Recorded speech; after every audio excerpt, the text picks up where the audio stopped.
বর্ষা শুরু হতে না হতেই ডেঙ্গুর আক্রান্ত হয়েছে ৬,০০০-এরও বেশি। আক্রান্তের সংখ্যা যেরকম বাড়ছে তেমনি বাড়ছে মৃত্যু। এ থাকে পরিত্রাণের উপায় কি? হাসপাতালগুলো কি প্রস্তুত এ ধাক্কা সামলে নিতে? অথবা সরকার কি উদ্যোগ নিচ্ছে? এসব নিয়েই কথা বলতে দেশ সন্ধ্যায় নিয়মিত আয়োজন ডেঙ্গুর ঝুঁকিতে কি উদ্যোগ নিচ্ছে সরকার। আর এ বিষয়ে কথা বলতে আমার সঙ্গে আছেন জনস্বাস্থ্য বিশেষজ্ঞ, ঔষধ বিশেষজ্ঞ খুশরোজ সামাদ এবং কলামিস্ট তিনি। একই সঙ্গে আছেন জাতীয় প্রেস ক্লাবের সভাপতি হাসান হাফিজ। দুজনকেই স্বাগত। আলোচনার শুরুতেই আমি যদি পরিসংখ্যান দিয়ে শুরু করতে চাই, তাহলে এবছরের জানুয়ারির হিসেবটা আমি যে বলছি, আক্রান্তের সংখ্যা ছিল ১,৬২৯ এবং মৃত্যুর সংখ্যা ২ জন। যদিও ফেব্রুয়ারি, মার্চ, এপ্রিল, মে, জুন পর্যন্ত সংখ্যাটা কম ছিল, এপ্রিল পর্যন্ত সংখ্যাটা কম ছিল, কিন্তু জুনে আমরা দেখলাম যে 4 গুণ বেড়েছে। 13 জন মারা গেছেন এবং আক্রান্তের সংখ্যা ২,০৯৭। এই যদি আক্রান্তের সংখ্যা হয়, এই থেকে আসলে পরিত্রাণের উপায় কি? যেহেতু আমাদের একটা তিক্ত অভিজ্ঞতা আছে 2023, 24 এবং 25। জি, যথাযথ বলেছেন। আপনার শেষ শব্দটা খুব পছন্দ হয়েছে আমার, যে তিক্ত অভিজ্ঞতা। তো তিক্ত অভিজ্ঞতা শেষে আমরা কি করি? দিন শেষে আর তিক্ততা নিয়ে বসে থাকি? আমাদের অভিজ্ঞতা এই শিক্ষা দেয়, যা হয়েছিল তা যেন না হয়। এমন কোনো অলৌকিক ঘটনা ঘটে নাই যে বিগত বছরের তিক্ত অভিজ্ঞতার পর আর এই বছর আর আমরা ডেঙ্গু পাবো না, এরকম কোনো স্বস্তি কোনো চিকিৎসক, জনস্বাস্থ্যবিদ, পরিসংখ্যান, সাংবাদিক বা অ্যাস্ট্রোলজার কেউ বলে নাই যে এবছর ডেঙ্গু আসবে না। আমাদের মাথাতে মোটামুটি একটা ধারণা আছে, এটা হচ্ছে গ্রীষ্মমণ্ডলীয় একটা প্রধানত ডিজিজ, এবং এই জুলাই এবং আগস্টে এটা সবচেয়ে পিকে আসে। এটা নেসেসারিলি না, বাট এটাই হচ্ছে প্রধান কথা। দ্বিতীয় হচ্ছে যে এটা আরবান বেস, মূলত শহর নাগরিক, মূলত আরো রাজধানী ভিত্তিক হয়ে গেছে। তো যদিও মৌসুম আমরা বলে দিয়েছি, তারপরও দেখা যাচ্ছে যে অন্যান্য মৌসুমে হয়, হচ্ছে বলা হয়েছে রাজধানীতে বেশি হয়, কিন্তু অন্যান্য ক্ষেত্রেও এখন দেখা যাচ্ছে। তাহলে পরে আমাদের আসলে পরিকল্পনাটা কিভাবে নেওয়া উচিত? এটা রেট্রোস্পেক্টিভ একটা ডাটা বলা হয়। আমরা পিছনের দিকে ফিরি, ধরা যাক বিগত 5 বছরের আমরা যদি যে লিপিবদ্ধ আমাদের কাছে ইতিহাস আছে, ধরা যাক আমার টারশিয়ারি হাসপাতাল হিসেবে আমি ঢাকা মেডিকেল কলেজকে নিই, অন্যান্য কয়েকটা মেডিকেল কলেজকে নিয়ে আমরা 5 বছরের গড় করি, তাহলে এই বছরে যে অ্যান্টিসিপেটেড পেশেন্ট লোড, মানে কতটুকু রোগী হতে পারে, তাতে কিন্তু আমাদের একটা ধারণা আছেই। সুতরাং এইটা দেখে আমার জন্য একজন চিকিৎসক হিসাবে বড় আশঙ্কিত হওয়ার অথবা বিস্মিত হওয়ার কিছুই নাই, কারণ এই হারটা মোটামুটি বিগত সময়ের কাছাকাছি আছে। 5 থেকে 10% ডেভিয়েশন এটা হবেই। সুতরাং প্রশ্নটি হচ্ছে এইরকম, যেটি আমরা জানার দরকার, যে শত্রু আমার চিহ্নিত, যাকে আমরা আগে থেকে ফোরকাস্ট করতে পেরেছি, তার জন্য আমাদের যুদ্ধটা অনেক সহজ। আমি একটা উদাহরণ দেই। ধরেন আমাদের কিছুদিন আগে কোভিড হয়েছে, বছর 4-5 আগে। সারা পৃথিবী কিন্তু প্রস্তুত ছিল না, বাংলাদেশ সহ। সুতরাং আমরা কিংকর্তব্য বিমূঢ় হয়েছিলাম এবং সারা পৃথিবীর মানুষে কি তাকে চিকিৎসা দিবে, চিকিৎসাটাও আমাদের জানা ছিল না। সুতরাং সারা পৃথিবীর মতো বাংলাদেশও চিকিৎসা বিপর্যয় প্রাথমিকভাবে একটা সংকটে পড়ে, এবং এটাতে অলৌকিক কিছু না, এটা সারা বিশ্ব পড়েছে। কিন্তু এইবার আমি যদি এসে বলি যে আসলে আমাদের কি করতে হবে, এই প্রশ্নটাই আমি ব্যক্তিগতভাবে একজন চিকিৎসক হিসেবে খুব বেশি আমি গ্রহণ করতে পারি না। তাহলে পরে কি করবার ছিল? আমি একটু আগে বলেছি যে অ্যান্টিসিপেটেড পেশেন্ট লোড আমাদের জানা আছে। ধরা যাক আমি অঙ্কের হিসাবে বলছি 100টা, তাহলে পারে ঢাকা মহানগরতে যদি 100টা পেশেন্ট আসে, তার চিকিৎসাটা কয়েকটা ভাগে ভাগ করা যেতে পারে। আমি চিকিৎসা বলে ম্যানেজমেন্ট বলবো। কিছু বাসাতে থেকে হবে, কিছু ছোটখাটো ডাক্তার চেম্বারে সেটা ভালো হয়ে যাবে, কিছু মাঝারি লেভেলে ক্লিনিকে ভালো হবে, কিছু টারশিয়ারি হাসপাতালে ভর্তি হবে যেখানে আইসিইউ সাপোর্ট আছে। তাহলে এই জিনিসগুলি কিন্তু আমি এক কথা বারবার বলছি, অলৌকিক কিছু না। তাহলে পরে আমার আইসিইউ যে প্রিপারেশনটা, ডেঙ্গুর চিকিৎসা আর রোড ট্রাফিক অ্যাক্সিডেন্ট চিকিৎসা তো এক না। তাহলে পরে শিশুর হামের যে চিকিৎসা আইসিইউর আর ডেঙ্গুর চিকিৎসা হুবহু এক না, কিন্তু কাছাকাছি যায়। তাহলে আমাদের প্রস্তুতিটা এই যে ডেঙ্গুর জন্য এই ফেজ বাই ফেজ বললাম, এটার জন্য প্রস্তুত কিনা, সেটি হচ্ছে আমাদের মূল উপজীব্য। দেখেন, একটা খবর আমাকে কিছুটা হলেও এত নিরাশা খবরের ভেতরে একটু আনন্দিত করেছে। আমি দেখলাম যে চট্টগ্রাম হাসপাতালে এইটাকে এক্সটেনশন করা হয়েছে।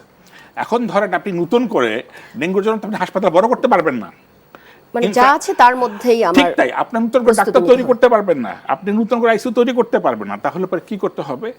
এগুলোকে ডেজিগনেটেড করে দিতে হবে। অর্থাৎ ধরেন 2টা ওয়ার্ডকে আপনি চেঞ্জ করে, ধরেন স্কিনের ওয়ার্ড, এটা অবশ্যই একটু দরকার আছে। খসরু সামাদ, সেটাকে আমরা পরিবর্তিত করে হাসপাতালগুলোর প্রস্তুতি নিয়ে একটু পরে কথা বলবো। একটু হাসান হাফিজ, আপনার কাছে জানতে চাই যে বিষয়টা বলছিলেন ডক্টর খসরু সামাদ, বলছিলেন যে কি পরিমাণ রোগী হতে পারে সে কিন্তু বিষয়টা কিন্তু আমাদের জানা, কিন্তু ডেঙ্গু যে বিষয়টি সেটি কিন্তু আমরা প্রতিরোধও করতে পারি। এ নিয়ে আমরা গণমাধ্যমে সংবাদেও প্রচার করা হচ্ছে, কিন্তু সেই প্রতিরোধ আসলে হচ্ছে কিনা আপনার কাছে কি মনে হয়?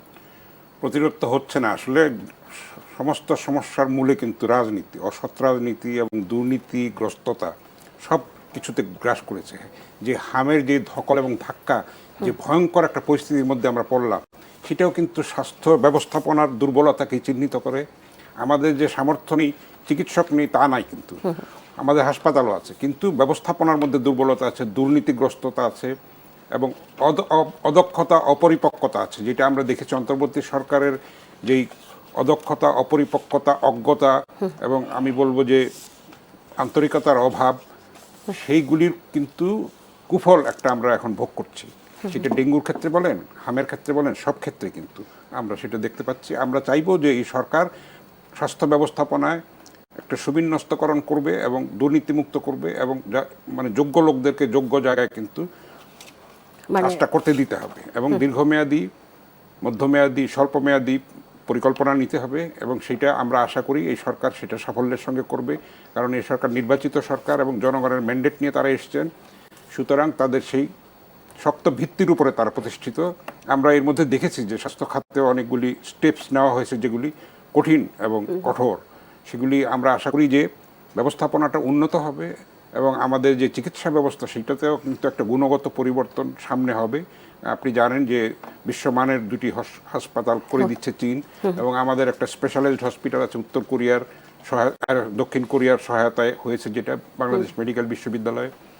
তো prevention is better then cure. সবসময় যদি আমরা প্রিভেনশনটাকে যদি মানুষকে যদি সচেতন করতে পারি তাহলে কিন্তু অনেকাংশে এইটার তীব্রতাটা কমানো সম্ভব হয়। সেই কাজটাই করতে হবে সরকারকে, গণমাধ্যমকে, সামাজিক শক্তিকে, সবাই মিলে কিন্তু এটাকে অ্যাড্রেস করতে হবে। এটা সরকারের একার পক্ষে সমাধান করা সম্ভব না, কিংবা গণমাধ্যমও তো বারবার চিৎকার করে যাচ্ছে, কিন্তু সেই ফলটা তো আমরা পাচ্ছি না। কারণ আপনি দেখবেন যে গণমাধ্যমে যত সমস্যার কথা বলা হয়, যেগুলি চিহ্নিত করা হয়, তার যদি অর্ধেকও যদি প্রতিকার করা হতো তাহলে বাংলাদেশ কিন্তু এত দুর্দশার মধ্যে থাকতো না। অনেক কিন্তু সমস্যার প্রতিকার হয়ে যেত এবং মানুষ কিন্তু সচেতন হতো। আমরা আশাবাদী যে নির্বাচিত সরকার একটা এসছে এবং দীর্ঘকাল যে আমরা স্বৈরশাসন কবলিত ছিলাম, ক্ষমতা কুক্ষিগত করে রাখার জন্য সমস্ত প্রতিষ্ঠানকে ধ্বংস করে দেওয়া হয়েছে, স্বাস্থ্য ব্যবস্থাকে ধ্বংস করে দেওয়া হয়েছে, আমাদের চিকিৎসক সমাজকে আমরা দোষারোপ করি, সেটাও কোনোভাবেই ঠিক নয়। আমরা যে ভারত নির্ভরতা ছিল আমাদের, আপনি দেখেন যে হাসান হাফিজ, আমরা ফিরবো। আপনি যেটা বলছিলেন যে গণমাধ্যমের সংবাদগুলো আমলে নেবার বিষয় নিয়ে পরে কথা বলবো। একটু আপনার কাছে আবার খসরু সামাদ, আপনার কাছে আবার জানতে চাই সেই বিষয়টা। আপনি বলছিলেন যে ডেঙ্গু শুধুমাত্র এখন নগরে হচ্ছে না, এটা আমরা দেখছি যে বিভিন্ন এলাকায় গ্রামগঞ্জেও ছড়িয়ে পড়েছে। তো আপনি যেহেতু হাসপাতালগুলোর যে প্রস্তুতির কথা বলছিলেন, সেই জায়গায় যে অঞ্চলগুলোতে, যে এলাকাগুলোতে যে হাসপাতালগুলো আছে সেইগুলোর আসলে কতটা শক্তিশালী করা যায়? কারণ সেগুলোর রোগীও কিন্তু দেখা যাচ্ছে যে ঢাকায় এসে ভিড় করছে। তো এই জায়গাগুলোটা যদি বলতেন, হাসপাতালের প্রস্তুতি। জি, আপনি খুব যথাযথ প্রস্তুতি করেছেন। একটি ইতিবাচক খবর আছে ভাইয়ের সাথে আমি যেটা সহমত প্রকাশ করি, সেটা হলো যে বিগত বছরে স্বাস্থ্যের খাতে ব্যয় আপনি কতটুকু ছিল জানেন? 1% নিচে। তো আমার আপনার পরিবারে যে খরচটা হয় তাতে একজন যদি ডায়াবেটিসের রোগী থাকে, একটা হাইপার টেনশন রোগী থাকে, আলাদা না করে ক্যান্সার রোগী থাকে, আপনার উপার্জন সারা জীবন এটা তো একবারে নিয়ে চলে যাবে। তাহলে আপনি 1% মানে রাষ্ট্রের একজনকে আপনি 1% দিয়ে তার চিকিৎসাটা কি করবেন? তাহলে ডেঙ্গুতে কি দিবেন, আর আপনি ক্যান্সারের চিকিৎসা কি করবেন, আপনি গবেষণা কি করবেন, আপনি ইনফ্রাস্ট্রাকচার, জিও পলিটিক্স, কারেন্ট, এগুলি দিয়ে কি করবেন আপনি? তাহলে পারে এটা তো একটা বার্গার ফ্যাক্টরি না যে আপনি একটা ভার্সান মানাচ্ছেন আর আপনি আনন্দ উল্লাস করেছেন। এটা হচ্ছে যে আমার একেবারেই জীবন আর মৃত্যুর সাথে সম্পর্কিত। এখানে জিরো টলারেন্স, কোনো কম্প্রোমাইজ নাই। একটা ইচ্ছা মৃত্যু তো আমি চাইতে পারি না, মানুষ মারা যাবে সেটাই স্বাভাবিক। হাসপাতালে 70 বছর গেলে আমার মাও মারা যেতে পারেন, সেটা আমাকে গ্রহণ করে নিতে হবে। কিন্তু আমার দুটো বিষয়, একটা হচ্ছে কি আমার অজ্ঞতা, আর একটা হচ্ছে যে আমার দায়িত্ব অবহেলা এবং আমার হচ্ছে দুর্নীতি। এই তিনটাকে যদি আমরা নেগেটিভ পয়েন্ট দেখি, এইটাকে আমরা ওভারকাম করতে পেরেছি কিনা। আগে যেটা ছিল রিসোর্সের সমস্যা, তার মানে হাসপাতালগুলোতে এই তিনটা অবস্থা আছে আপনার কাছে। প্রথম কথা হচ্ছে যে রিসোর্স, তারপর টাকাই ছিল না। ওই যে একটু আগে বললো 1%, তাহলে পরে আমার যতটুকু টাকা দরকার ততটুকু না হলে যে চ্যানেলটা যেমন চলবে না, তাহলে একটা হাসপাতাল চালাতে গেলে শুধুমাত্র ডাক্তারের বেতন তো না, আপনাকে তো ওষুধ কিনে দিতে হবে, একটা ডেঙ্গুর চিকিৎসালে তার স্যালাইন লাগবে, তার তো পয়সার দরকার আছে। আপনি একটা গরিব চিকিৎসা, তাকে তো বলতে পারেন না যে 5টা ওষুধ তুমি কিনে নিয়ে আসো, তাহলে পারে আমার ঔষধেরও ব্যাপার আছে। তাহলে পারে প্রথম কথা হলো এটা তো কেবল বাজেটটা আসলো, তাকে একদমই অন গ্রাউন্ডে যে তৃণমূল পর্যন্ত পৌঁছাতে হয়তো কিছুটা রিয়াকশন সময় লাগবে, কিন্তু তারপর আমার অনুরোধ থাকবে একজন চিকিৎসক হিসেবে, একজন নাগরিক হিসেবে আমি মনে করি যে এটা খুবই দ্রুত এই অর্থটা প্রান্তিক মূলে, তৃণমূলে পৌঁছে যাওয়া দরকার। তৃণমূলে পৌঁছালে যে ঘটনাটা ঘটবে সেটা আপনি যথেষ্ট বলেছেন। ঢাকা তো টারশিয়ারি হাসপাতাল, রেফারাল হাসপাতাল, সারা বাংলাদেশ থেকে আসে, সবচেয়ে জটিল রোগীগুলি আসে। এখন ঢাকা মহানগরীর রোগী আসলে এটা নেওয়ার জন্য এখন পর্যন্ত আমরা যথেষ্ট বলে মনে করি না। কিন্তু তাহলে যখন ওই প্রত্যন্ত অঞ্চল থেকে আসা শুরু করবে তখন তো এরকম হবে না। তাহলে পরে বেজ লাইনগুলি তৈরি করতে হবে। বেজ লাইনগুলি তো হাসপাতাল তৈরি আছেই। আমি একটু আগে বলছি ওভারনাইট আপনি হাসপাতাল তৈরি করতে পারবেন না, তাহলে যেইগুলি আছে সেইগুলি ডেঙ্গুর চিকিৎসার জন্য সহনীয় করে ইম্প্রোভাইজ করার দরকার আছে। এবং কিছু কিছু লোকাল ফোকাস আছে যে এইসব এলাকাতে আবার ডেঙ্গু বেশি, আমি র্যান্ডাম বলছি, ধরেন চট্টগ্রামে ডেঙ্গু বেশি, ধরা যাক রংপুরে ডেঙ্গু বেশি, এটা অ্যানথ্রোপোলজিস্ট বা ডাক্তারেরা বা অন্যান্য নীতি নির্ধারকরা জানেন।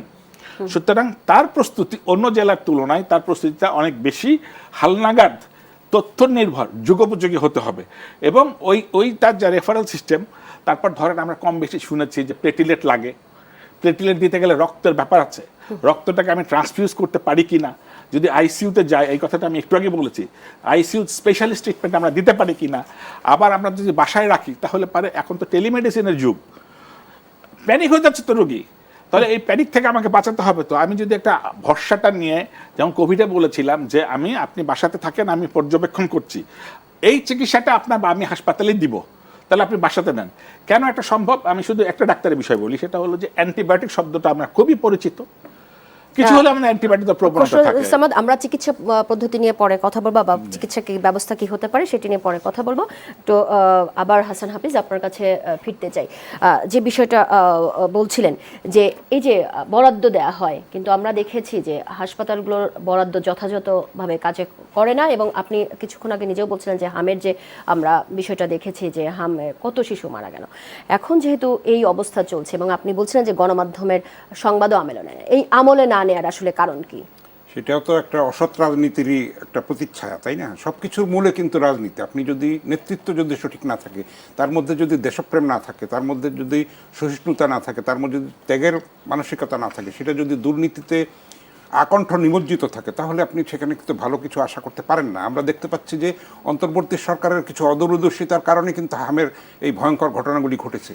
অত মৃত্যু, একটা শিশুর মৃত্যু মানে একটা পরিবার সারা জীবনের জন্য ধ্বংস হয়ে যাওয়া, পঙ্গু হয়ে যাওয়া, সেই ক্ষতস্থান বুকে বহন করে এই বেদনা, এই কষ্ট, এই স্বপ্নভঙ্গ সব কিছু আপনি দেখেন, এটা কখনো ছিল না, কিন্তু এখন এটা থেমে নেই। কিন্তু তার মধ্যে ডেঙ্গু চোখ রাঙাচ্ছে এবং এটা আরও বাড়বে। এখন আষাঢ়ের আজকে 17 তারিখ, এখন বর্ষাকাল, ভরা মৌসুম কিন্তু সামনে, তখন আরও হয়তো বাড়বে। উনি বলতে পারবেন ভালো, উনি যথার্থই চিহ্নিত করেছেন যে দুর্নীতি আমাদের কিন্তু গ্রাস করে ফেলছে সব জায়গায়, অব্যবস্থাপনা এবং ত্রুটি, বরাদ্দের তো ব্যাপার আছেই, সেগুলি যদি এখন সেইভাবে অ্যাড্রেস করা যায়, আমি সব কিছুর মূলে বলবো দেশপ্রেমিকতাটা হচ্ছে সবচেয়ে বড় জিনিস। কল্যাণের জন্য একটা মানুষের প্রতি মমত্ববোধ এবং শ্রদ্ধাবোধ এবং একটা কল্যাণের একটা যে মানসিকতা, সেটা যদি আমরা রাজনীতির মধ্যে দেখতে পাই, তাহলে কিন্তু আমরা আশাবাদী হতে পারি যে এই অন্ধকারের অমানিসা অবশ্যই কেটে যাবে। হাসান হাফিজ, আমরা নিশ্চয়ই প্রত্যাশা করি যে ডেঙ্গু নিশ্চয়ই কন্ট্রোলে রাখা যাবে, যেন না বাড়ে। আপনি চিকিৎসা ব্যবস্থার কথা বলছিলেন, আমরা প্লাটিলেট কখন দরকার হয় বা তার আইসিইউতে কখন দরকার হয়, তার আগে একটু জানতে চাই এই রোগ মানে ডেঙ্গু জ্বর হলে লক্ষণগুলো কি, যদি একটু আপনি সাধারণ মানুষের জন্য বলতেন। জি, ধন্যবাদ। নামই তো ডেঙ্গু জ্বর, তাহলে পরে জ্বর আছে। এই জ্বরটা সাধারণত বেশি হয় 104। জি, কিন্তু আগের মতো যে ক্লাসিক্যাল রূপে আসে এরকম না, এখন অল্প জ্বরও হতে পারে। আগে বলা হতো চোখের পিছনে ব্যথা, মাথা ব্যথা খুব বেশি, এখন বলা হচ্ছে যে সর্বাঙ্গেই ব্যথা হতে পারে। আর বলা হতো যে মানুষকে বস্তায় ঢুকিয়ে মারলে পারে যেরকম ব্যথাটা হয়, ব্যথাটা আগে এরকম হতো, এখন এগুলো নন স্পেসিফিক ব্যথা হচ্ছে। আমার মেসেজ এই অনুষ্ঠানের ভেতর দিয়ে, এখনকার প্রেক্ষাপটে যদি আপনার জ্বর হয়, তখন আপনি আপনার সিদ্ধান্ত না নিয়ে দ্রুত ডেঙ্গুটা টেস্ট করুন, অথবা আপনি চিকিৎসকের শরণাপন্ন হন। তিনি আপনাকে বলে দিবেন যে এই প্রেক্ষাপটে সম্ভবত ডেঙ্গুটা হওয়ারই সম্ভাবনা বা আশঙ্কা সবচেয়ে বেশি। খসরু সামাদ, আপনার কাছে আবারও ফিরবো ছোট্ট একটা বিরতির পর। দর্শক, নিচ্ছি ছোট্ট একটা বিরতি। বিরতির পর আবারও ফিরবো, সে পর্যন্ত সঙ্গে থাকবেন। দর্শক, বিরতির পর আবারও ফিরছি আলোচনায়। ডাক্তার খসরু সামাদ, আপনার কাছে যে বিষয়টা একটু জানতে চাচ্ছিলাম যে ডেঙ্গু হলে যে প্রাথমিক যে লক্ষণ, সেই লক্ষণগুলো আসলে কি হতে পারে সেটি বলছেন, একই সঙ্গে প্রাথমিক করণীয়টা কি সে বিষয়টা যদি বলতেন। জি ধন্যবাদ। আসলে ডেঙ্গুর অনেকগুলি ভ্যারাইটি আছে, আমরা কম বেশি জেনে গেছি তথ্য প্রযুক্তির যুগে। ডেন 1, ডেন 2, ডেন 3 এভাবে ডেন 5 পর্যন্ত আছে, বলা হচ্ছে যে হয়তো আরও আছে। সমস্যা হলো যে প্রত্যেকটা নিঃসন্দেহে কিছু কমন প্রপার্টি আছে এবং কিছু ইউনিক প্রপার্টি আছে। এখন প্রত্যেকটা ধরে আলোচনা করলে তো আসলে অনন্তকাল আলোচনাই চলবে। আমাকে আপনি ছোট্ট করে সাধারণ মানুষের জন্য যেন বুঝতে পারে মানুষ। আমার 2-3টা কথা এর মধ্যে বলে ফেলেছি, সেটা হচ্ছে শরীর খুবই ব্যথা হবে, মাথা ব্যথা হবে খুব বেশি, চোখের পিছনে ব্যথা হবে, জ্বর বেশি হওয়ার আশঙ্কা বেশি। এছাড়া মোটামুটি ডিফিনিট ট্রিটমেন্ট হলে মানে যেটা আমরা বুঝবো সেটা ত্বকের নিচে যদি লালচে লালচে হয়ে যায়, ফুসকুড়ির মতো রক্ত জমাট বেঁধেছে যদি এরকম বোঝা যায়, অথবা যদি কতগুলো স্পর্শকাতর জায়গা যেখান থেকে রক্ত হওয়ার সম্ভাবনা বেশি, যেমন মুখের গাম থেকে, নাক থেকে, চোখ থেকে, এইগুলি থেকে যদি রক্ত বের হয় তাহলে মোটামুটি নিশ্চিত। তবে আমার একটা অনুরোধ থাকবে এই গণমাধ্যমে, একজন মানুষ নিজের সিদ্ধান্তে ওনার ডেঙ্গু হয়েছে অথবা হয়নি হলে পারে নিজের মতো করে এইখান থেকে আমি যে টোটকা শিখিয়ে যাব সেটা উনি শুরু করে দিবেন, অথবা আমি বলে দেবো যে এটার বাইরে হবে না। আপনি সচেতনতামূলক ঠিক তাই, বিষয়গুলো আছে, আমার প্রথম সচেতনতা হচ্ছে এই সিদ্ধান্তটা আমি নিব না, মানে একজন রোগী আমি কখন ডাক্তারকে দিব, অন্য সময়ের সাথে এই সময়টাতে আমি একটু বেশি সংবেদনশীল, তাহলে পারে জ্বর এবং জ্বরের সাথে দৈনন্দিন যে জীবনের বিষয়গুলি আসে, মাথা ব্যথা, শরীর ব্যথা, বুকে ব্যথা ইত্যাদি হলে প্রথমত চিকিৎসকের শরণাপন্ন হওয়া ভালো। এখন যেহেতু সরকার একটি নিয়ম করেছেন, আপনি চাইলে মোটামুটি সহনীয় মূল্যে নিজেই যে কোনো ভালো একটা ডায়াগনস্টিক সেন্টারে যে আপনি বলতে পারেন আমি ডেঙ্গুটা পরীক্ষা করি। আপনি যদি একান্তই মন চায় যে আপনার হাতে সময় নাই, ডাক্তারের কাছে গেলে তো একই পরীক্ষা হয়তো হবে, আপনি এটা করতে পারেন। আমি আবারও বলছি এটা খুব সহনীয় পয়সায় কয়েকটা ডেজিগনেটেড হাসপাতাল এবং কয়েকটা ক্লিনিকগুলিতে দেওয়া আছে, সেখানে আপনি গেলে তো আপনি নিশ্চিত হতেই পারেন যে আপনার ডেঙ্গু হয়েছে, হয়নি। যদি না হয় তাহলে তো আর কিচ্ছু নাই। সাধারণত যদি জটিলতা না হয় তাহলে ডেঙ্গু আসলে অত ভয়ঙ্কর রোগ না, যদি আমরা ঠিকভাবে অ্যাড্রেস করতে পারি। মূলত যে ঘটনাটা ঘটে, রক্তের ভেতরে একটা পানীয় অংশ থাকে আর একটা হচ্ছে কোষীয় অংশ থাকে। এই কোষীয় অংশটা ফেটে যায়, ফলে পানীয় অংশটা বেড়ে যায়, দুটোর অনুপাত। তাহলে পানি যদি বেশি হয়ে যায়, এই পানিটা ফেটে পেটে চলে আসতে পারে, বুকে আসতে পারে, এটা সবচেয়ে ভয়ঙ্কর। পেটে যদি আসে ওই পর্যন্ত যেন না আসে, আপনি সাধারণ মানুষের সেই বিষয়টা তাহলে পারে ওইটার জন্য আমরা ওই অ্যাসাইটিস বলি, আর বুকে হলে পারে দম আটকে আসবে, খারাপ। তাহলে এইটা আবার এইভাবে আমরা থামরুল বলতে পারবো না যে 3 দিন পরে আসবে না 7 দিন পরে আসবে, এমন কথা প্রথমেই হতে পারে। সুতরাং আমি যদি খুব ক্যাটাগরিক্যালি বলি যে আপনি 2 দিন ঘুমায় থাকেন তারপর দিন কিন্তু আপনার আসবে, এ কথাটা বলা যাবে না। যেই মুহূর্তে আপনার ডেঙ্গু হয়েছে আপনি সেই মুহূর্তে সতর্ক, প্রত্যেকটা মুহূর্তে আপনি মনিটরিংয়ের ভেতরে থাকেন, এই কথাটা সবচেয়ে বড়। মনিটরিং আপনার সবসময় একটা চেক অ্যান্ড ব্যালেন্স হবে এবং সেটা ডাক্তারের ভেতরে থাকতে হবে। 2 হচ্ছে যে চিকিৎসার সম্বন্ধটা হলো এর যে জীবাণু, ডেঙ্গুর যে জীবাণু, সেটা একটা ভাইরাস। অদ্যাবধি কোনো সফল অ্যান্টিভাইরাল ড্রাগ চিকিৎসা বিজ্ঞানের হাতে নাই। সেই কারণে কোভিডের কোনো চিকিৎসা হয় না, সেই কারণে এইডসের কোনো চিকিৎসা হয় না, সেই কারণে জিকার কোনো চিকিৎসা হয় না, ঠিক একই কারণে এই হাম হয়ে গেল তারও চিকিৎসা হয় না। অর্থাৎ অ্যান্টি ডেঙ্গু ওষুধ বলে কিছু নাই। তাহলে পারে আমরা যে চিকিৎসাটা দেই লক্ষণ ভিত্তিক, ঠিক তাই, সতর্কতা জরুরি। আর ওই যে ফ্লুইড, যেহেতু তার পানি অংশটুকু চলে যাওয়ার একটা আশঙ্কা থেকে গেল, আমাদেরকে প্রচুর পরিমাণে পানি অথবা পানীয় পান করতে হবে। আর একটা কথা বলে দিতে হবে, মিথ, ভয়ঙ্কর রকম ভুল কনসেপশন আছে। কি হচ্ছে ওই পেটের পাতা দান, আমরা মিথের বিষয়ে পরে আসবো। যেহেতু আপনি ডক্টর, আপনার কাছে এই বিষয়গুলো নিয়ে একটু জানতে চাইবো। হাসান হাফিজ, আপনার কাছে ফিরলাম। যে বিষয়টা জানতে চাচ্ছিলাম সেটা হচ্ছে যে আমরা যেহেতু ডেঙ্গুর বাহক হচ্ছে মশা, এবং মশা মারার জন্য কিন্তু সরকারের নানা প্রযুক্তি আমরা দেখেছি, ওষুধ কেনা নিয়ে অনেক কিছু হয়েছে আমরা বিগত সময়ে যদি দেখি, তারপরও তো মশা মরছে না, এবং মশা নিয়ে নানা কাহিনী আমরা বিভিন্ন গণমাধ্যমে দেখতেই পাচ্ছি। এই বিষয়টা নিয়ে একটু যদি বলতেন। মশা মারতে কামান দাগা একটা তো প্রবাদই আছে আমাদের দেশে, তো সেই কামান তো আমরা দেখতে পাচ্ছি না। নানান কথাবার্তা বলা হলো, আমার কামান কিন্তু একসময় দেখেছি, সেটাও দেখেছি। এটার অনেক দুর্নীতি হয়েছে। আমি বলেছি যে দুর্নীতি কিন্তু একটা বড় জিনিস, রন্ধ্রে রন্ধ্রে সমাজের এটা ঢুকে গেছে, ফলে এই সমস্যাটা কিন্তু তীব্রতর হচ্ছে। বরাদ্দ কম, সেটাও ছিল। প্রতিরোধটা যদি আমরা করতে পারি, আগে যদি সচেতনতাটা তৈরি করতে পারি, তাহলে কিন্তু একটা কথা আছে না, সময়ের 1 ফোর অসময়ের 10 ফোর। তো ওই ভয়ঙ্কর পর্যায়ে পৌঁছানোর আগে যদি আমরা সচেতন হই, যদি আমরা মনিটরিংয়ের মধ্যে থাকি, তদারকিতে থাকি, তত্ত্বাবধানের মধ্যে থাকি। চিকিৎসকের আমাদের একটা সাধারণ প্রবণতা হচ্ছে যে আমরা ডাক্তারের কাছে পারতপক্ষে যেতে চাই না। মানে এটা একটা মানে কি বলবো, একটা না, আপনি সরকারি উদ্যোগগুলো যদি নিতেন, যে কারণ মশা নিয়ন্ত্রণের জন্য আমরা তো এখনো কার্যকর কোনো উদ্যোগ আমরা দেখতে দেখছি পাচ্ছি না। সেখানেও কিন্তু মানে প্রশাসকরা সেইভাবে এখন আপাতত দায়িত্ব নিয়েছেন। নির্বাচিত মেয়র কিন্তু নাই আসলে বিভিন্ন জায়গাতে। সেখানে নির্বাচনটা দ্রুত হওয়া দরকার এবং এইটাকে কিন্তু আপনি একটা যেটা সমন্বিত একটা চিকিৎসকদেরকে নিয়ে একটা টাস্ক ফোর্স করা দরকার আসলে, টু ফেস ডেঙ্গু অ্যান্ড হাম। এটা কিন্তু দরকার আসলে সব ক্ষেত্রে, মানুষকে নিয়ে, রাজনৈতিক দলগুলি সবাইকে নিয়ে, যেহেতু এটা একটা জাতীয় সমস্যা। আমার মনে হয় সেটা কিন্তু সংসদেও গুরুত্বের সঙ্গে আলোচিত হওয়া উচিত। বাজেট পাশ হলের মধ্যে সংসদ অধিবেশন না থাকলেও কিন্তু আমরা চাইবো যে সরকারি দল এবং বিরোধী দল সবাই মিলে যেন এটার একটা কার্যকর একটা, আমি বলছি যে সামাজিক একটা আন্দোলন গড়ে তুলতে হবে। সবাই মিলে, সাংবাদিকদেরকে নিয়ে বলেন, সব কিছু, সামাজিক শক্তি, রাজনৈতিক শক্তি, পেশাজীবী শক্তি, সবাইকে মিলে, যেহেতু এটা জীবন মরণের প্রশ্ন, এখানে তো কোনো রাজনীতি আসলে নাই। একমাত্র উপায় হচ্ছে যে সবাই মিলে এটাকে প্রতিরোধ করা এবং এটাকে প্রতিকার করা, মৃত্যুর হার কমিয়ে আনা এবং ভবিষ্যতে যাতে মানে এই ধরনের বিপর্যয়ের মধ্যে না পড়তে হয় সেটার জন্য প্রস্তুতি নেওয়া এবং এটার জন্য পর্যাপ্ত গবেষণা দরকার, স্টাডি দরকার, সমীক্ষা দরকার। সেটা যদি আমরা করতে পারি তাহলে এটার ভয়াবহতাটা অনেকখানি কমে আসতে পারে। এটাই আমরা চাইব। ঠিক আছে, আমিও একই কথা বলবো যে যেন ভয়াবহতাটা সেই 2023 সালের মতো না হয় এবং হাম যে অভিজ্ঞতা আমাদের দিয়েছে সেই অভিজ্ঞতা আমরা আসলে আর মুখোমুখি হতে চাই না। ডাক্তার খসরুজ্জামান, আপনি যে বিষয়টা বলছিলেন যে হাসপাতালগুলোর প্রস্তুতি, কারণ দেখা যাচ্ছে যে এক পর্যায়ে আমাকে হাসপাতালে যেতেই হচ্ছে। এই যে হামের বিষয়টা দেখলাম এবং আমরা যদি 2023 সালে ফিরতে চাই, ভয়াবহ ডেঙ্গুর পরিস্থিতি, সেই সময় আমরা কিন্তু সামান্য প্যারাসিটামলের জন্য কিন্তু মানুষের মধ্যে হাহাকার লেগে গিয়েছিল। হাসপাতালগুলোতে এই অবস্থায় যদি আমি বলি যে যেহেতু আগাম আপনাদের একটা সতর্কতা বাণী আছেই, ডেঙ্গু চোখ রাঙাচ্ছে, সেই জায়গা থেকে আসলে হাসপাতালের প্রস্তুতিটা আসলে কেমন হওয়া উচিত বলে আপনার মনে হয়? জি, ধন্যবাদ। আমি খুবই অস্বস্তি নিয়ে একটা বাস্তবতা, একটা উদাহরণ দিতে চাই। ঢাকা শহরে এমন একটা হাসপাতাল আছে যেখানে উনি যেটা বলেছেন গুড গভর্নেন্স 16 আনা আছে। ওখানে কয়টা রোগী কি তার চার্ট আছে, তার কয়টা অক্সিজেন লাগবে সবাই সেটা জানেন। ডাক্তার ঠিক মতো আসেন, ঠিক মতো যান, তার জবাবদিহিতা আছে। তিনি একটু ভুল করলে এটা তার ভুল নাকি চিকিৎসকের ভুল। ঔষধের সংখ্যা প্যারাসিটামল 33টা না 333টা, প্রত্যেক দিন শেষে হিসাব আছে এবং এটার যদি ভুল হয় তাকে জবাবদিহিতা করতে হয় এবং প্রকারান্তরে তার চাকরিচ্যুতিও হতে পারে। ওইটা কোনো অলৌকিক জায়গা না।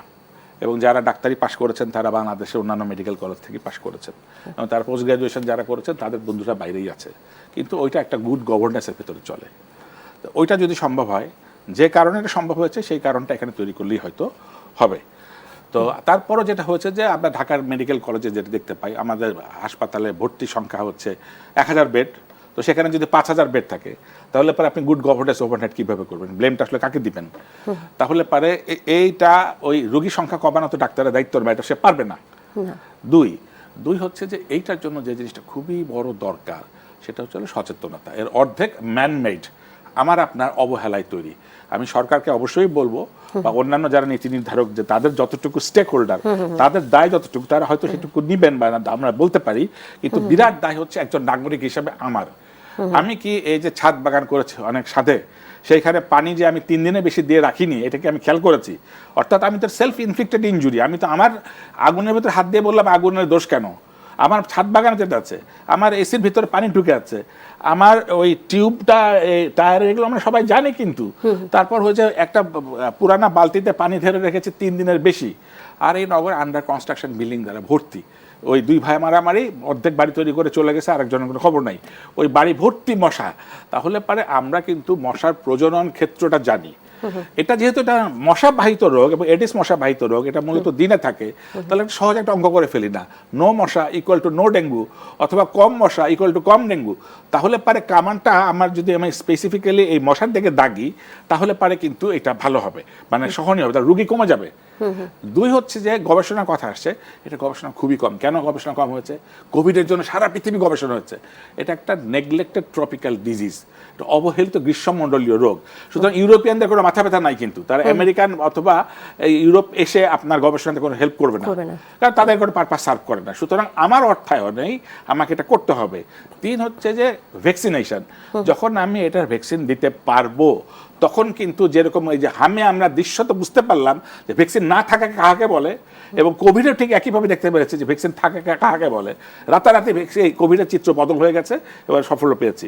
আপনাকে আমি একটা ইতিবাচক খবর দিতে চাই, যেটা হলো যে একটি ভ্যাকসিন কতগুলি স্তর পার হয়ে তৈরি হয়, বাজারে আসে, হুবহু তো আপনি মানাতে পারবেন না। এর ভেতরে ফেজ 2টা অলরেডি হয়েছে। এটা তো টেকনিক্যাল ব্যাপার, আমি সহজ করে বলি। প্রথমে একটা মানুষের মতো আর একটা প্রাণীর উপর গবেষণা করলেন, ল্যাবরেটরি টেকনিশিয়ান করলেন, তারপর মানুষের পর এসে করলেন। করার পর এটা আসলে কতটুকু ফলাফল আর কতটুকু পার্শ্ব প্রতিক্রিয়া স্ক্রিন করার মাধ্যম দিয়ে পরে এটা বাজারে ছাড়া হয়, তারপর পোস্ট মার্কেটে সার্ভিলেন্স করে দেখা যায় সত্যি সত্যি কিনা। এটা কিন্তু পৃথিবীর অন্যান্য দেশে ছিল, ব্রাজিলে ছিল, ভারতে ছিল। তাহলে আমাদের দেশে এটা কাজটা অনেক এগিয়ে গেছে। আমি অত্যন্ত দায়িত্ব নিয়ে আমি ফার্মাকোলজিস্ট হিসেবে বলতে চাই যে আমাকে যদি বলেন সবচেয়ে গুরুত্ব হবে তাড়াতাড়ি করে ভ্যাকসিনেশনে যাওয়া। যদি ভ্যাকসিনেশনটা আমরা ওই নাইট ট্যাগের স্বীকৃতি স্বরূপ আমরা যদি কালকে বাজারে আনতে পারি, পরে ঢাকা শহরে যদি আমরা অন্তত ঢাকা শহরটাকে যদি ভ্যাকসিনেশন করতে পারি, তাহলে পারে কিন্তু এই বিশাল সমস্যাটা সমাধান হবে। বিষয়টা অত সহজ না আমি যেভাবে বললাম, কিন্তু আমার কাছে মনে হচ্ছে যে আপনি সব কাজই করবো প্যারালালি ভ্যাকসিনের গবেষণাটা আলাদাভাবে করে, এটাকে একটা আলাদাভাবে বিশেষ ফোকাস দিয়ে বিশেষ অর্থায়ন করে বিশেষ টেকনোলজি যদি করেন, তাহলে এত কামান মারার দরকার হবে না। আর কামান একটা সমস্যা আছে, আপনি যে স্প্রে করছেন খুব সহজভাবে বুঝি না কেন, এটা তো আমার নাকে যাবে, আবার অ্যাজমা থাকলে অ্যাজমা বেড়ে যাবে, অ্যালার্জি থাকলে অ্যালার্জি বেরবে। আমি একদিকে ডেঙ্গু ভালো করলাম, কিন্তু আমার অ্যালার্জি ভালো করলাম না, আমার অ্যালার্জি তৈরি করলাম, আমার অন্যান্য শ্বাস প্রশ্বাসের অন্যান্য সমস্যা তৈরি করলো। তাহলে এভাবে আমি কতটুকু করব? সুতরাং আমাকে এমন করো সহনীয়, পরিবেশ বান্ধব, যুগোপযোগী, তথ্য প্রযুক্তি নির্ভর এবং চিকিৎসা বিজ্ঞান যাকে ভালো করে চিকিৎসা করতে পারে এরকম একটা পদ্ধতি অবলম্বন করতে হবে। খালি তো আমি স্ফগিং করব, এটাই তো আমার শেষ কথা নয়। খসরুল সামাদ, আবারও আপনার কাছে ফিরবো। হাসান হাফিজ, আপনার কাছে একটু জানতে চাই, যেটা বলছিলেন, আপনিও বলছিলেন যে সামাজিক দায়বদ্ধতা, এবং খসরুল সামাদ তিনিও বলছিলেন যে সামাজিক দায়বদ্ধতার জায়গাটা, এই সামাজিক দায়বদ্ধতাটার জায়গা আসলে কিভাবে বাড়ানো যায় বলে আমরা মানে আপনার কাছে কি মনে হয়? এটা তো আসলে একটা ক্যাম্পেইন করতে হবে। এটা ভ্যাকসিনেশনের কথা উনি বললেন, সেটার কিন্তু যদি আমরা পারি এটা একটা মডেলও হতে পারবে বিশ্বে। আমরা দেখেছি যে এটার মধ্যে অনেক ষড়যন্ত্র আছে এবং রাজনৈতিক অস্বচ্ছতা, দুর্নীতি। কারণ কোভিডের জন্যও কিন্তু বাংলাদেশ কিন্তু টিকা উৎপাদনের পর্যায়ে একটা গিয়েছিল, সেটাও কিন্তু নানান কারণে থেমে গেছে। এবং আমরা ইন্ডিয়াতে অ্যাডভান্স টাকা দিয়েও আমরা টাকা কিন্তু ফেরত পাই নাই, টিকাও পাই নাই। সব কিছুর মূলে আমি রাজনীতিকে আমি দোষারোপ করতে চাই। অস্বচ্ছ, অসৎ, মানে গোষ্ঠীবদ্ধতার যে একটা মানে কুক্ষিগত করার ক্ষমতা, কুক্ষিগত করার যে অপপ্রয়াস আমরা দেখেছি, সেগুলির বিষ বৃক্ষ কিন্তু যে রূপিত হয়েছে। হাসান হাফিজ, যেহেতু রাজনীতির পট অনেক পরিবর্তন হয়েছে, 17 বছর পর নতুন একটা সরকার আসে, আমরা এই বিষয়টা উপরে জোর দিতে চাই, সচেতনতার উপরে জোর দিতে চাই। সেই বিষয়টা নিয়ে আমরা একটু পরে কথা বলবো, একটা ছোট্ট বিরতির পর। দর্শক, নিচ্ছি ছোট্ট একটা বিরতি, বিরতির পর আবারও কথা হবে। সে পর্যন্ত আমাদের সাথেই থাকুন।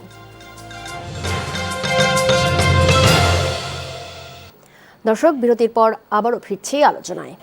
হাসান হাফিজ, আপনি বারবারই দোষারোপ করছেন যে রাজনীতি, কিন্তু আমি যেটা বলতে চাচ্ছি যে 17 বছরের রাজনীতি কিন্তু এখন পট পরিবর্তন হয়েছে, নতুন সরকার দায়িত্ব নিয়েছেন। এই সরকারের কাছে আসলে কতটা প্রত্যাশা করেন, যেহেতু হামের একটা প্রত্যাশা অনেক বেশি, কিন্তু বাস্তবতাটার সঙ্গে সেটার ফারাকটা অনেক। তো 4 মাস এই সরকারের বয়স, এর মধ্যে তো রাতারাতি কোনো আলাউদ্দিনের আশ্চর্য প্রদীপ তো এই সরকারের হাতে নাই। তা আমাদের মাইন্ডসেটটা চেঞ্জ করতে হবে, আমাদের আসলে মানে ধৈর্য ধরতে হবে এবং বাস্তবতার সঙ্গে মিলিয়ে চলতে হবে। স্বাস্থ্য খাতে বরাদ্দ ভয়ঙ্কর কম ছিল, সেটা উনি বলেছেন, এবং এটা বৃদ্ধি হয়েছে এবার। আশা করি ব্যবস্থাপনায় উন্নতি হবে এবং দুর্নীতি কমে আসবে অনেক ক্ষেত্রে। আমরা সাম্প্রতিক কিছু ঘটনায় দেখেছি যে সরকার কোনো ব্যাপারে খুবই কঠোর সিদ্ধান্ত নিয়েছেন। আমরা চাইব যে এই ডেঙ্গু মোকাবেলার ক্ষেত্রেও কিন্তু সিটি কর্পোরেশনগুলির অ্যাক্টিভিটিস আরও বাড়বে এবং বাস্তব এবং কার্যকর ওষুধের নামে, ওষুধ কেনার নামে, তারপরে স্প্রে বলেন, এই ডোবানালা পরিষ্কার করা বলেন, সেগুলির ক্ষেত্রেও আমরা কিন্তু শৈথিল্য দেখেছি। এখন আপনার বাড়িতে যদি লার্ভা পাওয়া যায়, আপনাকে শাস্তি দিলে আপনাকে সচেতন করতে হবে, এটা তো সমাধান হতে পারে না। আপনি র্যাব দিয়ে, পুলিশ দিয়ে পিটিয়ে তো ইয়ে করতে হবে, মানুষের মাইন্ডসেটটা চেঞ্জ করতে হবে, এটা হলো মূল জিনিস। গুণগত পরিবর্তনটা ব্যক্তি মানুষের মধ্যে আসতে হবে, পারিবারিকভাবে সামাজিকভাবে এটা কিন্তু ফেস করতে হবে। এটা জাতীয় সমস্যা। আমি বলেছি যে সরকারি দল এবং বিরোধী দল মিলিয়ে যেহেতু এটা একটা জাতীয় সংকট, একটা জীবন মরণের প্রশ্ন, তাই না? আপনি যদি নাই বাঁচেন তাহলে কিসের রাজনীতি, কিসের সমাজনীতি, কিসের গণতন্ত্র, তাই না? আপনাকে তো আগে জীবনটা বাঁচাতে হবে। এবং এইটাতে যে এরকম ভয়ঙ্কর মৃত্যুর হার বাড়ছে, হামে বলেন, ডেঙ্গুতে বলেন, প্রত্যেক বছরই এই চিত্র আমরা দেখতে চাই না। তার মানে কি আপনি বলতে চাচ্ছেন যে সরকার এখন কি সময় মানে সেই উদ্যোগগুলো নেবার সময় আসেনি? কারণ আমি যে বলছি উদ্যোগ তো সরকার নিচ্ছে। দেখেন হামের যে ক্ষতিটা হয়ে গেছে, টিকা যেটা দেওয়া হয় না, দেখা গেছে যে জরিপে দেখা গেছে যে যারা মারা গেছে সেখানে 90%-এরও বেশি শিশু টিকা নিতে পারে নাই। সেটাও তো একটা অদূরদর্শিতার, অপরিপক্কতার ফল, এবং এটা কিন্তু একটা অপরাধেরও শামিল। আমি বলবো এর মধ্যে কিন্তু স্বরাষ্ট্রমন্ত্রী বলেছেন সংসদে যে ইন্টারিম গভর্নমেন্টের যেসব দুর্নীতি হয়েছে সেগুলি তদন্ত হওয়া উচিত, অবশ্যই হওয়া উচিত, কারণ কেউই তো আইনের ঊর্ধ্বে না। তা আমরা সেগুলি দেখে স্বাস্থ্য খাতে বিপর্যয়টা ভয়ঙ্কর ছিল, সেটা মানে আমরা একটা পরিণতিটা ভোগ করছি, যেটা অনিবার্য পরিণতি সেটা এখন ভোগ করছি। ডেঙ্গুর ক্ষেত্রে এটা প্রযোজ্য। এবং সিটি কর্পোরেশনগুলির মধ্যে আমরা দেখতে পাচ্ছি যে সমন্বয়হীনতা আছে, দুর্নীতি আছে, এবং অদক্ষতা আছে, অযোগ্যতা আছে। সেখানেও কিন্তু বিশেষজ্ঞদের পরামর্শ নেওয়া উচিত। সবাই মিলে এটাকে সমন্বিতভাবে একটা কিন্তু ফেস করা দরকার, যেহেতু এটা বড় ধরনের সমস্যা। এই টাস্কফোর্স করে কিংবা একটা যুদ্ধকালীন একটা ব্যবস্থা নিতে হবে, মানুষকে বাঁচাতে হবে। তো এবং উদ্যোগ নেবার এখনই সময়। হ্যাঁ, এখনই সময়। তাহলে আগামী সিজনে হয়তো আমরা অনেকখানি কমিয়ে আনতে পারবো, সক্ষম হবো এটা অবশ্যই। এবং এটার ক্রমাগত স্টাডি করতে হবে। এবং যেহেতু উনি বলেছেন যে এরকম ভেরিয়েন্ট কিন্তু চেঞ্জ হয়ে গেছে, এখন ভাইরাসগুলিও তার চরিত্র বদল করে ফেলেছে। আপনি বুঝতেও পারবেন না কিভাবে আক্রমণ করছে। এবং বিশ্বের উন্নত দেশগুলি যেহেতু এই সমস্যার মোকাবেলা করছে না, ফলে তাদের কোনো আগ্রহ নাই। এই সমস্যা, আমাদেরকে এটা সমাধান করতে হবে। আমাদের টেকনিক্যাল নোহাও দিয়ে, আমাদের মেধা দিয়ে, আমাদের উদ্ভাবনী শক্তি দিয়ে এটা আমাদের মোকাবেলা করতে হবে। এবং সেরকম ওষুধ, প্রতিরোধের টিকা, এগুলি ব্যবস্থাপনা তৈরি করতে হবে। সুন্দর, সুশৃঙ্খল, দুর্নীতিমুক্ত এবং আন্তরিক দেশপ্রেমমূলক একটা এফার্ট লাগবে সব ক্ষেত্রে। তাহলে আমরা কিন্তু এই ভয়াবহতাটা কমিয়ে আনতে পারব। হাসান হাফিজ, আপনার কাছে আবারও ফিরব। ডক্টর খসরুজ্জামান, আপনি যে বিষয়টা বলছিলেন যে আমাদের অর্থায়ন করতে হবে এই জায়গাটাতে, এবং একই সঙ্গে বলছিলেন যে ভ্যাকসিনেশন, এটা আসলে কিভাবে সরকার করতে পারে এবং স্বাস্থ্য মন্ত্রণালয় আসলে কতটা উদ্যোগী হতে পারে এই ক্ষেত্রে? আমরা একটু পেছনে ফিরি। একটা আদর্শ রাষ্ট্রের অন্তত টোটাল বাজেটের 5% স্বাস্থ্যে থাকে, বরাদ্দ থাকে। বিগত সময় এই যে আমরা যদি একদম প্রথম থেকে টানি, 1% কম ছিল। কোথায় 5 আর 1, গণিতের ভাষায় 5 গুণ, মানে অসীম। এখন আবার ওভারনাইট 5% করার কিছু জটিলতা থাকবে, বাট এটা আমরা গ্র্যাজুয়ালি স্থিতিস্থাপকতার মাধ্যম দিয়ে এটা যাওয়া যাবে। এটা নতুন কিছু না। ধরেন আমি এই ঘরটাকে চেঞ্জ করতে চাই, আমি প্রায়োরিটি 1, প্রায়োরিটি 2, প্রায়োরিটি 3 করতে পারি। এগুলো টেকনিক্যাল ম্যাটার। তারপর আমি বলছি যে চিকিৎসা বিজ্ঞানে যেই সেই খাতে খরচ হয় তার একটি হচ্ছে গবেষণা। বিগত সময়কালে আমরা গবেষণা প্রায় শূন্যের কথা দেখেছি। তাহলে করে এই 16 কোটি মানুষের মতো এত বড় মানুষের উপর স্টাডি করার সৌভাগ্য খুব কম ইংরেজের আছে, কম বিদেশি চিকিৎসকের আছে, সেটা আমাদের আছে। তাহলে আমাদের এই সক্ষমতাটা তৈরি করতে পারছিলাম না এই জন্য যে আমাদের বিশেষায়িত চিকিৎসকের সংখ্যা কম, গবেষকের সংখ্যা কম, গবেষণা করার স্তর কম। আমি সেই গবেষণা করতে চাই, সেই সমস্ত কাগজপত্রগুলি যথেষ্ট ছিল না। তাহলে পরে এখন হলো কি, প্রথমে তো আমার পুঁজি লাগবে। তাহলে পুঁজিটা যখন এনশিওর হয়েছে, এই পুঁজিটাকে তাড়াতাড়ি করে এটাকে ইমপ্লিমেন্ট করতে হবে। এইটা শুধুমাত্র ডেঙ্গুর ক্ষেত্রে আমরা বলছি না। যেটা বলা হয়েছে যে আমাদের রোগীরা বাইরে যেত, তাহলে আমরা কারণটা খুঁজে বের করি না যে কোন কোন কারণে আমাদের রোগী বাইরে যেত। সেই ডিভাইসটাই মানে ধরা যাক ক্যান্সার একটা টাইপ আছে, সেই টাইপটা টেকনিক্যাল বলে আমি নাম বলছি না, অথবা হার্টের একটা ডিজিজ আছে, ওইটার চিকিৎসা বাংলাদেশে আজও হয় না। ওটা তো অলৌকিক কিছু না। আর যারা চিকিৎসা করে তারা জাদু জানেন না। আমার মতোই ডাক্তার, তারা বিশেষভাবে প্রশিক্ষণপ্রাপ্ত। ওই যন্ত্র যারা বানিয়েছে তারাও মানুষ। তাহলে ওই যন্ত্রটা আমরা তৈরি করি, অথবা কিনে নিয়ে এসে আপাতভাবে নিয়ে এসে আমরা স্টল করি এবং কিছু ডাক্তারকে আমরা ট্রেনিং দেওয়াই। ডেঙ্গুর জন্য আমি যদি স্পেসিফিকলি জানতে চাই, তাহলে ডেঙ্গুর জন্য যেটা বলছেন আপনি, বলছেন ইউরোপের এটা অসুখটা, এটা আমাদের যেহেতু নিজস্ব আমাদের থেকে, এই জায়গায় আমরা আসলে কিভাবে অর্থায়ন করতে পারি এবং কিভাবে ভ্যাকসিনেশন আসলে কাজ করতে পারি, একটু স্বাস্থ্য মন্ত্রণালয় কি উদ্যোগ নিলে সাধারণ মানুষের জন্য? আপনি আমাকে সময় দিয়েছেন, এটা আমার জন্য এখন বলা সহজ হবে। একটু তাত্ত্বিক কথা বলি। হ্যাঁ, ডেঙ্গুর জীবাণু হচ্ছে একটা জীবাণু, ভাইরাস। তাহলে পর এমন একটা কিছু দিতে হবে যেন ওই ভাইরাসটা মরে যায়, এটা হচ্ছে সহজ কথা, অথবা সে বংশবৃদ্ধি করতে না পারে। কোভিডের সময় যেটা হয়েছিল, যে কোভিডকে আমরা একটা ভ্যাকসিন দিয়েছি, যে কোভিড আর বংশ বৃদ্ধি করতে পারে নাই, সে মরে গেছে হয়তো বংশ বৃদ্ধি করতে পারে নাই। আমার কনসেপ্টটা তাই যে ডেঙ্গুর জীবাণু আছে, আমি আর মশাকে দেখবো না, ডেঙ্গুর যে জীবাণু আছে সে যেন আর এটা বর্ধন না করতে পারে। আমার শরীরে কিন্তু আসবে, কিন্তু সেই শরীরটাকে ধ্বংস করে দিবে। এইটা হচ্ছে সাদা মোটা দাগে যদি আমি বলবার চেষ্টা করি। এখন ল্যাবরেটরির ভিতরে আমি এমন একটা ক্ষেত্র তৈরি করবো যেন একটা মানুষের শরীর, আমার কিন্তু ওষুধটা জানা আছে তাত্ত্বিকভাবে, সেটা যখন আমি দিয়ে দেখবো বাহ বেশ কাজ করতেছে, তো ডেঙ্গু ভালো হচ্ছে এবং পার্শ্ব প্রতিক্রিয়া সহনীয় ওই ওষুধের, তখন আমরা এই গবেষণাটাকে আর একটু বৃদ্ধি করে আমরা একটা বড় কোনো প্রাণী, ধরা যাক গিনিপিগ অথবা মানুষের মধ্যে এরকম সিম্পাজিতে আমরা দিব। মানে সরকার কি আসলে এখনই উদ্যোগ, কারণ আমরা বললাম তো 2023 সালে আমাদের যে ভয়াবহ অভিজ্ঞতা হয়েছে সেই জায়গা থেকে 2024-এও কিন্তু খুব মানে ভালো বলবো না, 25-এও একই অবস্থা, 26-এর শুরুতেই আমরা দেখছি যে পরিসংখ্যান আমি আপনাকে বললাম যে 6,000-এর বেশি আক্রান্ত। তো সেই জায়গায় আসলে এখনই কোন উদ্যোগটা আসলে নিতে পারলে ভবিষ্যতের জন্য আমাদের আর সামনের যে 2 মাস আছে সেই 2 মাস আমরা একটু হলেও। জি জি জি, আমি সম্ভবত আপনার কথা বুঝতে পেরেছি। এগুলি একটা পরিপূরক, কোনোটার বিকল্প না, সবগুলি সাইমালটেনিয়াসলি চলবে। গবেষণা তো গবেষণা, আমি ভ্যাকসিন পাবো এই চিন্তা করে আমি আর অন্য কাজ করব না, এটা বলা যাবে না। আবার ভ্যাকসিন অনেক দেরি হবে বলে আবার অন্যান্য কাজ ফেলে রাখবো, সেটাও করা যাবে না। ওই যে প্রসঙ্গটা এসছে সচেতনতা, এই অনুষ্ঠান তো একটা বার্তা বহন করে। যারা যারা দেখছেন তারা জেনে গেলেন যে আমার হাতে, অর্থাৎ ওনাদের হাতে এই ঘরের ভেতরে পানি রাখা যাবে না, এই টবের ভেতরে পানি রাখা যাবে না, তার এই পচা পানি রাখা যাবে না, স্ট্যাগন্যান্ট ওয়াটার এগুলো রাখা যাবে না। তাহলে উনি যদি শুনেই যান কিন্তু এটাকে যদি উনি প্রয়োগ না করেন এইটুকু নিজের জন্য, তাহলে উনি ওনার পরিবারের জন্য কিন্তু ডিজাস্টার আনেন। ধরা যাক উনি মোহাম্মদপুরের বাসিন্দা আর আমি মহাখালীর বাসিন্দা, মশা কিন্তু আগে তাকে প্রাথমিকভাবে কামড়াবে, তারপর আমাকে কামড়াবে। সুতরাং আপনার নিজের জীবনের জন্য, যিনি দেখছেন যে দর্শক, একজন চিকিৎসক, একজন বিশেষজ্ঞ হিসেবে আমার বার্তা ওনার জন্য, আপনি আগে নিচে বাঁচুন। এই বাচ্চাটা কিন্তু প্রাথমিকভাবে আমার মশা ঘুরে আপনার বাড়ি যেতে কিন্তু সময় লাগবে। সুতরাং নিজের দুটি চরণ ঢাকো, তবে ধরনী আর নাই রাখতে হবে। তাহলে ওনার জন্য এইটা বার্তা। আর যেগুলি হচ্ছে যে একটু বড় আকারে, যেটা উনি বলছেন পলিসি মেকিংটা আমাদের করতে হবে, আমরা করতে হবে কম্প্রিহেন্সিভ একটা অ্যাড্রেস করতে চাই। তাতে ডাক্তাররা তার টেকনিক্যাল পার্ট দেখবেন, অ্যাডমিনিস্ট্রেশনের জন্য সাংবাদিকরা তাদের অভিজ্ঞতা বিনিময় করবেন, তাতে লয়ার থাকবে, টেকনোলজি থাকবে, নগরবিদ থাকবেন, নীতি নির্ধারকরা থাকবেন, রাজনীতিবিদ থাকবেন, আমলারা থাকবেন।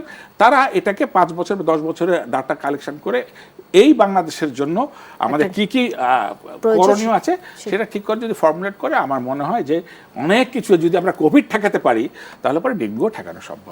খোরশেদ সাহেব, আপনার কাছে আবারও ফিরবো একটু। হাসান হাফিজ, আপনার কাছে যে বিষয়টা একটু জানতে চাই, হাসপাতালগুলোর যে অব্যবস্থাপনা, এগুলো নিয়েও কিন্তু আমরা দেখেছি। স্বাস্থ্য খাতের ব্যবস্থাপনার কথাটা আমরা কিন্তু বলেছি আগে, সেটার মধ্যে যে দুর্বলতা আছে সেগুলি চিহ্নিত করতে হবে। এবং শুধু ঢাকা না, হাসপাতালগুলোর যদি আমি একদম সুনির্দিষ্ট করে যদি বলতে চাই যে হাসপাতালগুলোর অব্যবস্থাপনা দিয়ে যদি আপনি বলেন, এবং এইগুলো সরকারের অস্বীকারের প্রবণতা, হাম থেকেও যদি আমরা সেটা বলছি, সেই প্রবণতাটা আস্তে আস্তে দূর করতে হবে। বা অব্যবস্থাপনা তো আছেই, নানান ক্ষেত্রে কিন্তু ভেস্টেড ইন্টারেস্ট আছে, কায়েমি স্বার্থ আছে, নানান চক্র আছে, সেটা ভেঙে দিতে হবে। আসলে আমরা চাইবো যে একটা, মানে আমি আবার বলবো যে টাস্ক ফোর্স একটা করতে হবে। কারণ আমরা দেখেছি নিকট অতীতে যে আমেরিকার যে উন্মত্ত আগ্রাসন ইরাকে যেটা হলো, ইরানে হলো, সেটার সময় যে জ্বালানি সংকট বাংলাদেশে ভয়ঙ্কর অবস্থা হলো, সরকার বারবার বলেছে যে জ্বালানি আছে, প্রচুর আছে। তারপরে যে প্যানিক হলো, ভয়ঙ্কর একটা পরিস্থিতির মধ্যে, তারপরে যখন কমিটি করে দেওয়া হলো বিরোধী দলের সঙ্গে, তারপরে এটা রাতারাতি দূর হয়ে গেল। সেটাও তো তদন্ত হওয়া দরকার। আমি বলছি একই মডেলে এই ডেঙ্গু মোকাবেলার ক্ষেত্রেও কিন্তু এরকম করা দরকার। সবাই মিলে যেন এটা একটা অ্যাড্রেস করে, সব জায়গায় চিহ্নিত করতে হবে কোন কোন খাতে সমস্যা আছে, সেটাকে অ্যাড্রেস করতে হবে এবং প্রতিকার করতে হবে, প্রতিরোধ করতে হবে। কঠোর হাতে সেই ব্যবস্থাপনাটাকে সুশৃঙ্খল একটা অবস্থার মধ্যে আনতে হবে এবং দুর্নীতি এগুলিকে মূলোৎপাটন করতে হবে। হাসান হাফিজ, একটু আপনার কাছে একটু জানতে চাই, আপনি সবসময় দুর্নীতি এবং রাজনীতির একটা সদিচ্ছার কথা বলছিলেন। আমি যদি দেখতে চাই যে মানে পেছনে ফিরে তাকাই, তাহলে যদি হামের বিষয়টা দেখে, অনেক মানুষ কিন্তু চিকিৎসা পায়নি, সেই জায়গাটা আসলে কেন পায়নি সে বিষয়েও কিন্তু গণমাধ্যমে বারবার এসছে। হ্যাঁ, সবকিছু মূলেই তো অব্যবস্থাপনাটা কেন, এটা নীতি নির্ধারকরা এটা তো চালায়, তাই না?